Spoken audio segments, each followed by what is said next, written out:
నమస్తే welcome to అలో TV. Tirumala laddu వ్యవహారం సుప్రీంకోర్టు వరకు వెళ్లిన విషయం తెలిసిందే. శ్రీ వెంకటేశ్వర స్వామి కొలువై ఉన్న తిరుమల ఏపీకే దేశవ్యాప్తంగా ఫేమస్. అలాంటి దేవుడి సన్నిధిలో చేసిన లడ్డు తయారీలో కల్తీ నెయ్యి కలుపుతున్నారంటే ఇదంతా చిన్న విషయం కాదు. అందుకే ఇంత పెద్ద రచ్చ అవుతుంది. సుప్రీంకోర్టులు సైతం లడ్డులో కల్తీ నెయ్యి కలిసిందా లేదా అని పరీక్షించేందుకు ఓ బృందాన్ని ఏర్పాటు చేసింది. 5 సభ్యులతో కూడిన బృందం టెస్ట్ చేసి నిజాలు తేల్చనున్నారు. ఇదిలా ఉంటే ఏపీ సీఎం చంద్రబాబు నాయుడు సతీ సమేతంగా తిరుమల వెళ్లారు. ఈ నేపథ్యంలోనే మంత్రి Anam Ram Narayana Reddy, TTD EO Shyamala Rao, additional EO Venkaiah చౌదరులకు కీలక ఆదేశాలు జారీ చేశారు. అంతేకాకుండా ఇక నుంచి తిరుమలలో వీఐపీ సంస్కృతి ఉండదని చంద్రబాబు చెప్పినట్లు తెలుస్తోంది.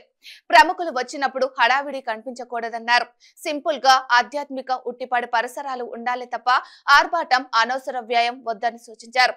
చంద్రబాబు హితవు పలికారు. కొండపై గోవింద నామస్మరణ తప్ప మరో మాట వినిపించకూడదని గట్టిగా చెప్పారు. ప్రశాంతతకు ఎక్కడ భంగం కలగకూడదన్నారు చంద్రబాబు. ఏ విషయంలో కూడా రాజీ పడొద్దని ఆదేశించారు.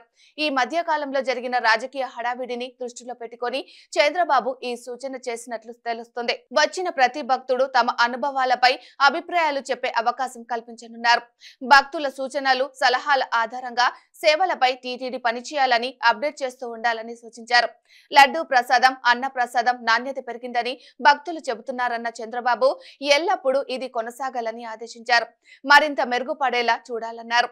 ప్రసాదాల తయారీలో వాడే పదార్థాల నాణ్యత బాగుండేలా చూడాలన్నారు. అత్యుత్తమ పదార్థాలు మాత్రమే వాడాలని సూచించారు.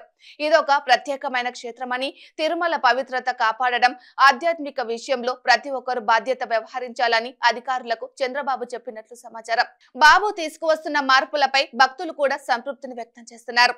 దీంతో తిరుమలలో మరోసారి బాబు మార్కు కనిపిస్తుందని టీడీపీ శ్రేణులు అంటున్నారు.